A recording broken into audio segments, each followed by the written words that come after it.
Hello there and welcome back to episode 2 of our Total Warhammer 3 Let's Play. In the first episode we took Grunberg and we are almost ready to end our first turn. But firstly I just want to check if we have... I'm looking for a specific kind of lord with a specific lord trait. So we can come to Aldorf and we can recruit a new lord. We have a legendary lord that we can recruit if we have 10,000 gold, which we don't.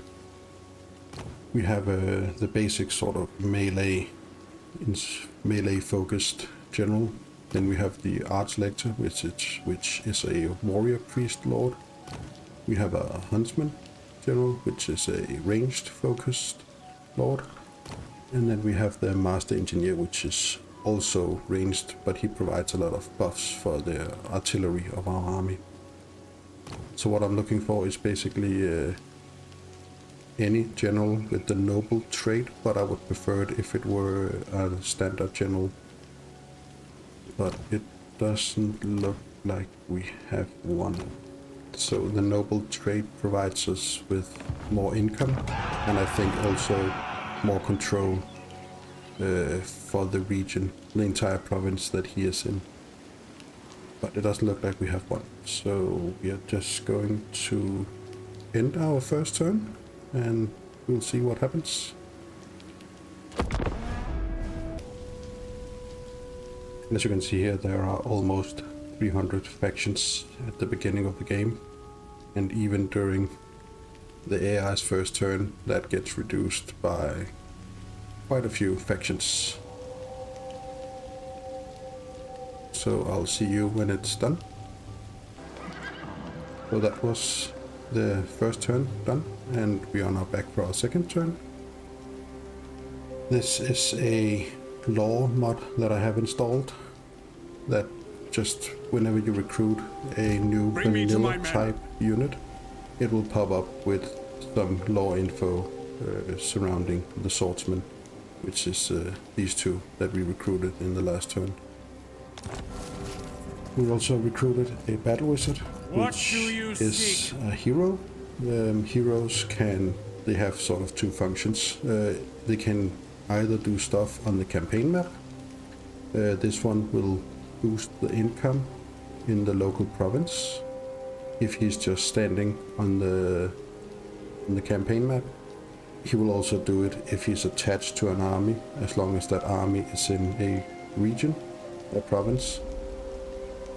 And as it says in the tooltip, he will also decrease the income by 5% if he is in an enemy territory. He also is able to equip various items. He can also have ancillaries. He has a lot of different skills. The blue line boosts his ability on the campaign map. He then has certain skills to make him better at either casting spells or better at surviving in combat, things like that. So let me just see, he is confident, meaning that he has a plus 10 leadership, he has plus 5% speed, and he increases the leadership of all the units in the army that he's attached to. And what kind of wizard is he?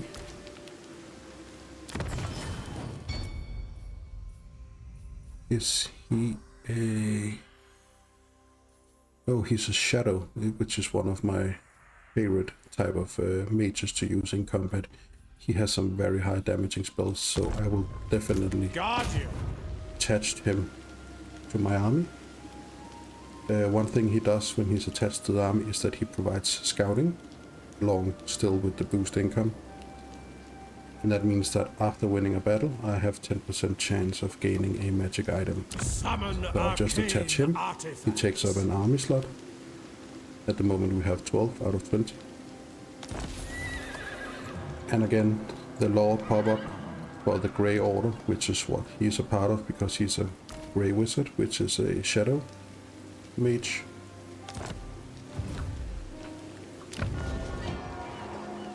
So we finished building this growth building in Grunberg.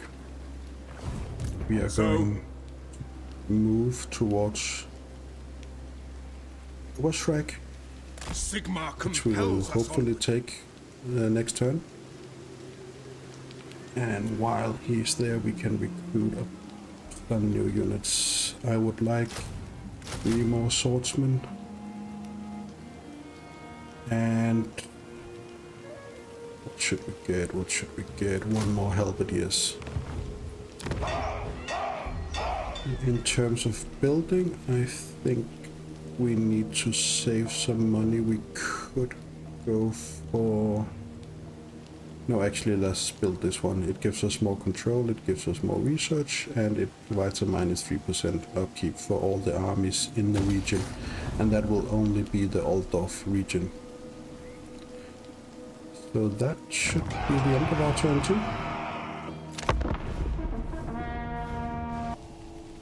And as we can see here, we started with, I think, 298, and there are quite a few factions gone already.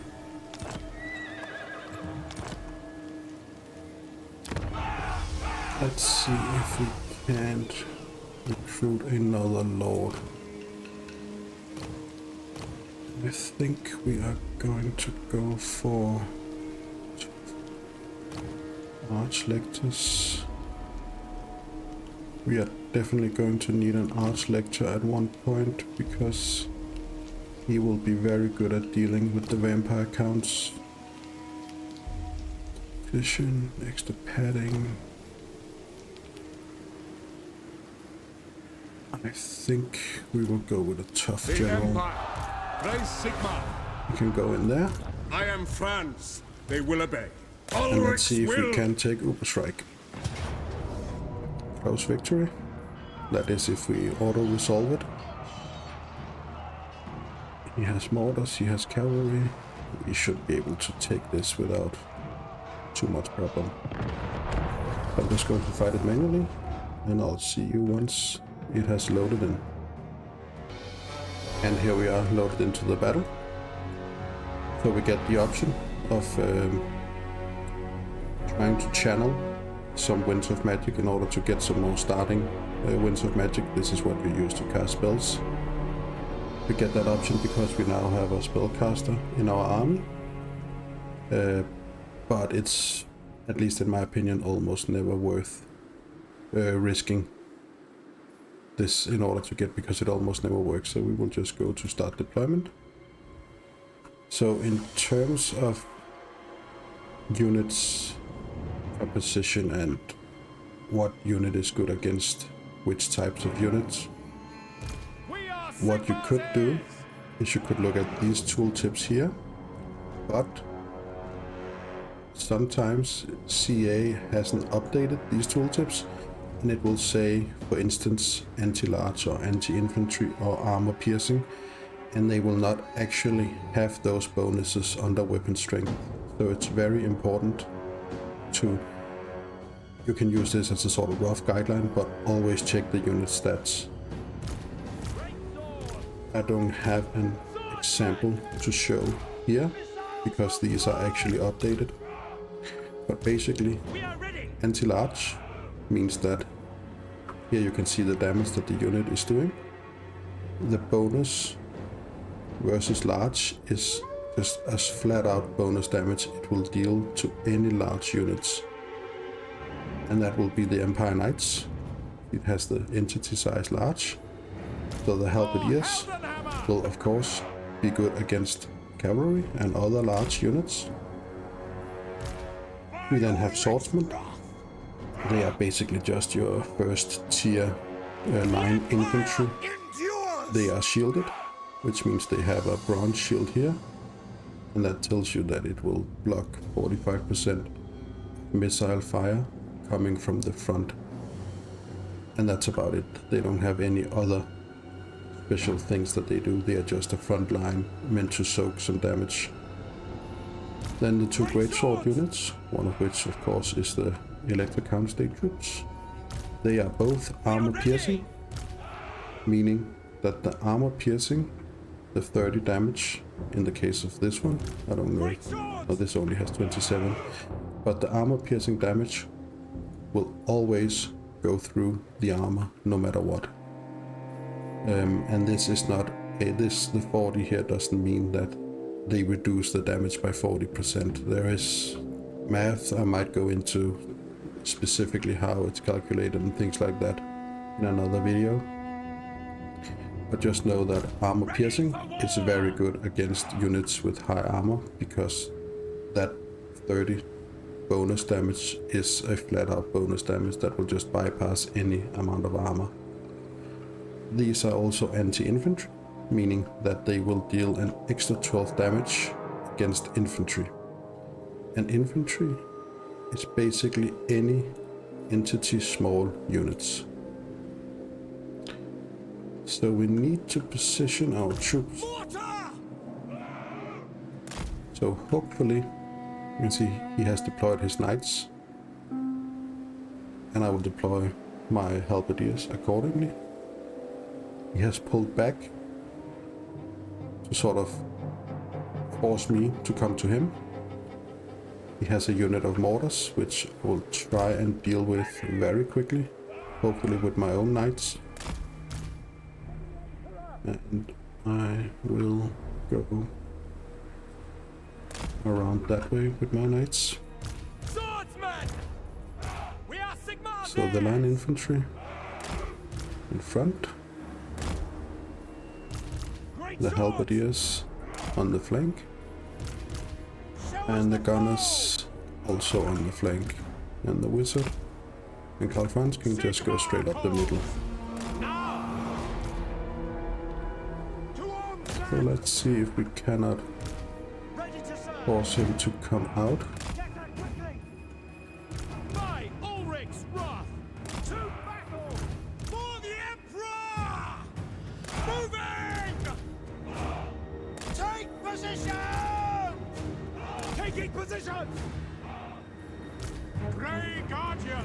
He has one spell, our spellcaster, which is a direct damage, meaning that you just click it and then you just select the unit you want to cast it on.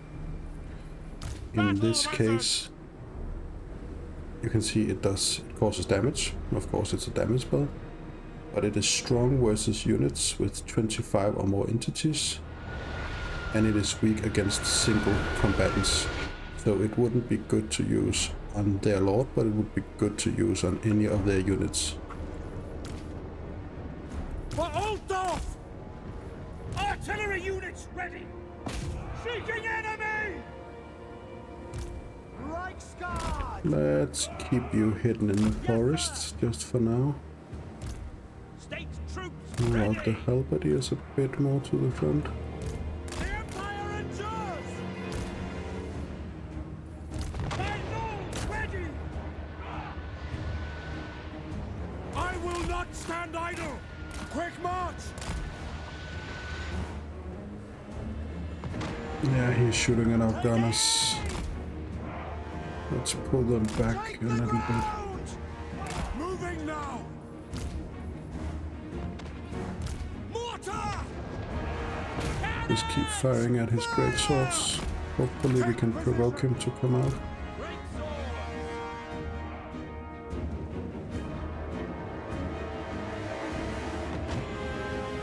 We are Sigmar's heirs! A little bit more.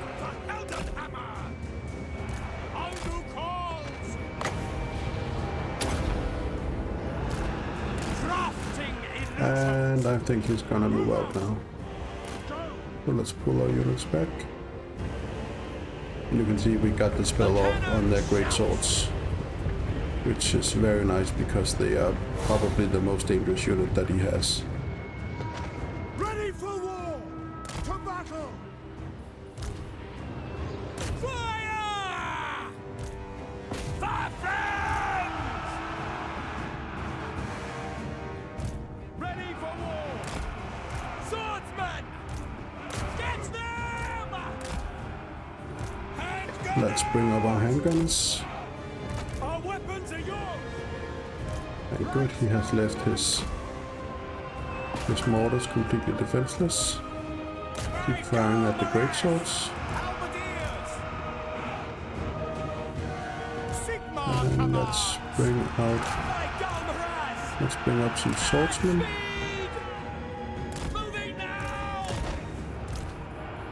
cast another spell on that swordsman unit.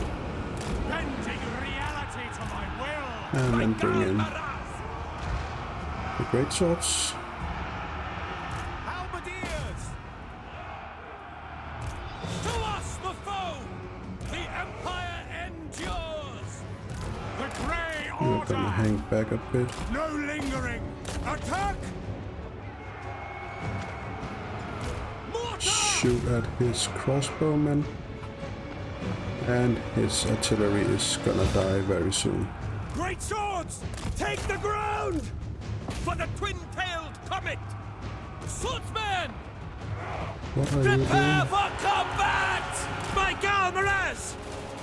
By Ulrich's wrath! My subjects Karl Franz isn't doing anything. by Ulrich's wrath! Take the ground! No lingering! Moving now! Take position! Reichsguard Knight! Yes, sir! How to try! Sir! No lingering! Yes, sir! Sigma call! Let's see if we can pincer them.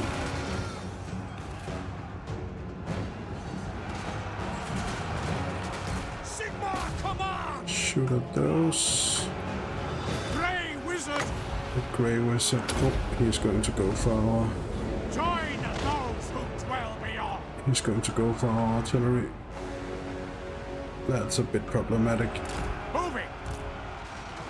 To battle! At speed! Handgunners! At speed! Take the ground! Moving now! You can change target. The Empire!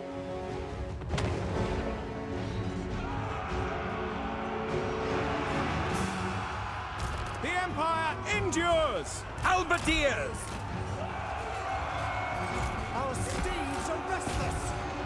Handgunners! Knowledge is power! Swiftly!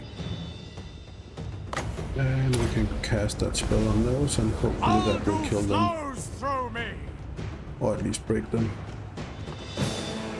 Great swords! Sigma preserve Reichsguard Knights! In the name of the twin-tailed comet! We need to bring artillery in to support our halberdiers over here because they are getting chewed up by those swordsmen. Actually, those are great swords. Yeah, we definitely need to take those out. By Ulrich's wrath! And this is not good. This is actually really bad. Handgunners! You can come back. For Heldenhammer! Reichsguard Knights! Halberdier! Sigma preserve us! Let's hope we can get off a spell here again. I shall unhinge them! For They rallied Heldenhammer! back. Weapons at the ready! By Galmaraz! Quick march! Now! Great sword! Whoa! By Ulrich's wrath! Karl Franz! This isn't going exactly to plan. To battle! Smoke and mirrors! But at least his knights are gone now. With haste, sir! Fight them! Spot as the target! We are Sigmunders! Formation match! Great swords! Understood! Prepare for combat! Quickly! Forward! Let's just see if we can target. I will break them! Oh, his knights are actually quite white there. I thought I had broken them off the field. Loaded, sir! Halberdiers!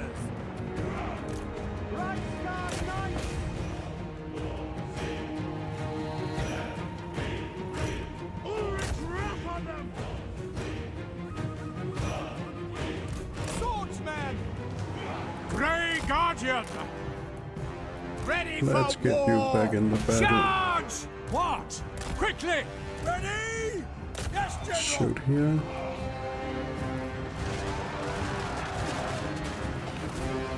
Ulrich's wolves charge with us! Swordsman! This should have gone a lot smoother than it did. For Heldenhammer!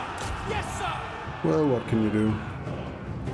And gunner! Stop shooting, and there's the victory. My army definitely took a beating there. Yeah, we lost almost 700 men.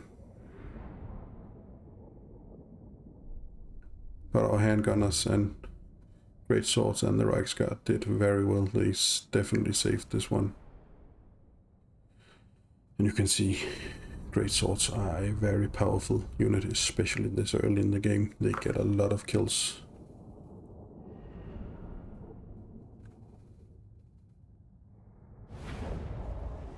But at least we took the city and we didn't lose. We came very close to losing a halberdier unit, but we didn't. So we get some prestige, we get some money, and we get some experience. And again, we are just going to occupy it. And we are getting some magic items, and we are getting some incendiaries. You can see here the messenger. He provides campaign movement range for the Lord's army. We also got a camp follower. And he cannot be equipped on a Lord. He can only be equipped on a hero. I am Prince and Emperor. So we will do that. We got a trickster shard, which provides a base miscast chance of 25%. This is only important if you overcast spells.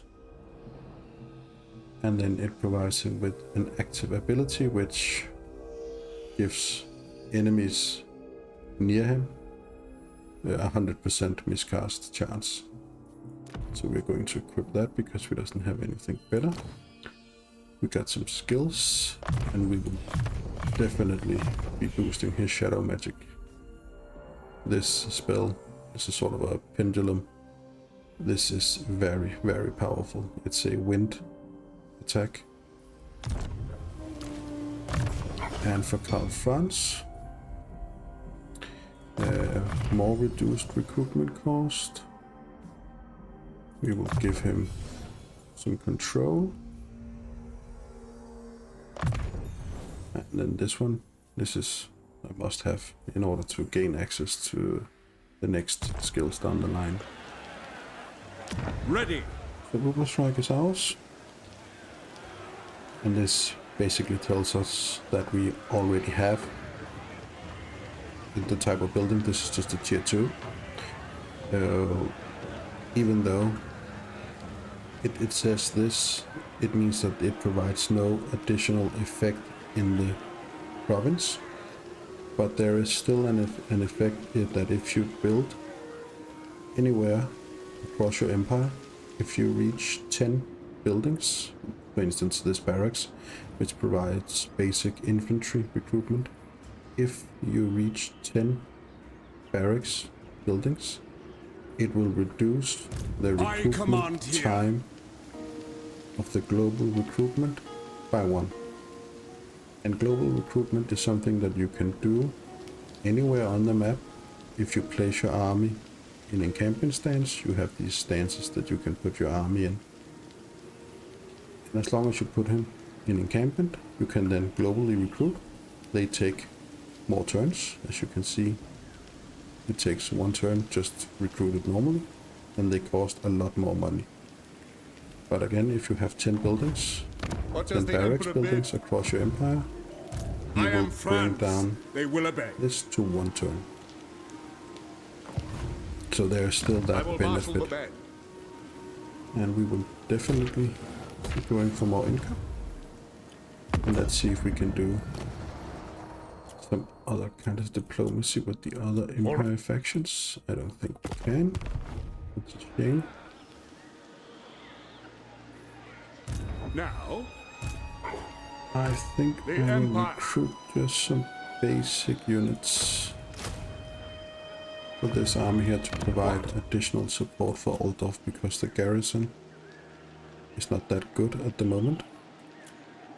Next turn, this building will provide more units to the garrison, and further tiers of this unit will also increase the wall health of the settlements during a siege battle, and it will also provide, it will upgrade the towers that will shoot at the enemies that are trying to siege it. So I think that will be it for turn 3. So I'll just press end turn here, and I'll see you once it's turn 4. And here we are, turn 4. And again, this is the lore mod in the mod playlist. I will just scroll it down, and then you can pause it if you want to read it.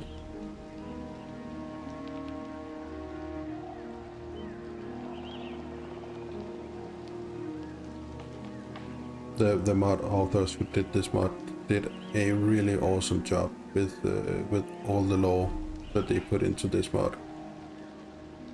It is amazing, actually, what they have done with this mod, and I think it covers basically all the factions in the game. They have these pop-ups that happens on various turns. So amazing job to those. It's a fantastic mod, and you should definitely check it out. So we got our first research done. Provides us with more casualty replenishment rate, which we definitely need. This Bring is me to my men. what you can see here. Whenever a unit takes damage during a battle, there are other ways for a unit to take damage, but we will cover that once it's relevant. They have a replenishment rate, which is also what this one tells. It says that currently, with the current replenishment percentage that this army has, this unit replenishes 41 troops per turn, and it also tells you how many turns it will take before this unit is completely replenished. And then it provides more growth. Ready. And growth is this thing here. Currently we have 1 population surplus, and we use population surplus to increase the capital buildings, the main village settlement, so to speak. You can see here it has a little 1, meaning that in order to build this building we would need 1600 gold, and we would need 1 population surplus, which we have.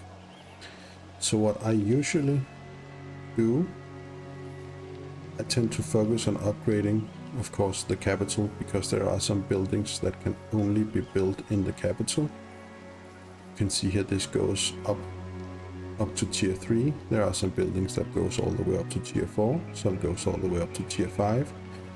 But in these small settlements you can only build up to tier 4. Again, there are buildings that require tier 5, and you cannot build those in the small settlements. What I like to do is focus on upgrading this, but I will upgrade all of my small settlements to the 3rd tier, because that provides a fairly good growth. It provides fairly good income, also some more building slots, and the ability to build a minor version of this to provide more defense. So that's what I like to do.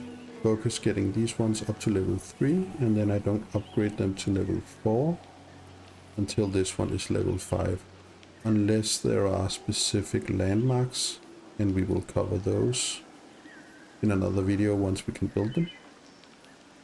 Then I will upgrade those to level 4 in order to build the landmark, if they are really good landmarks, and most of the times they are. So let's go ahead and build this one. And nothing else happened this turn. What? Another thing we could do is that we could actually, By the comet. I think I we am could Prince lay and siege to Emperor. Isleheart Who called? right now.